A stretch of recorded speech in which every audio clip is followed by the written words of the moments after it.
যে রাজনীতিটা এখানে বিজেপি করতে চাইছে, আমরা বলেছি যে এনআরসি চালু করার জন্য ঘুর পথে এসআইআর করতে চায়, সেটা আমরা নজরে রাখছি। প্রধানমন্ত্রী এটা বললেন এই ধরনের কথা, কিন্তু মানুষকে এটা বিভ্রান্ত হচ্ছে। এসআইআর এর নামে একটা যেটা করা হচ্ছে, এনআরসি করার চেষ্টা করা হচ্ছে, সেটার জন্য তৃণমূল কংগ্রেস সচেতন বা সজাগ থাকছে।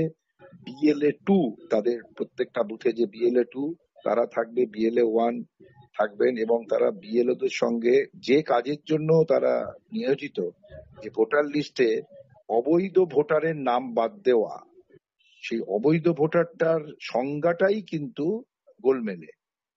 তো সেখানে বৈধ ভোটার আর অবৈধ ভোটারের যে ফারাকটা যেভাবে করা হচ্ছে, সেই ফারাকটা করার ক্ষেত্রে বহু ক্ষেত্রে দেখা যায় একটা উদ্দেশ্যে করা হচ্ছে।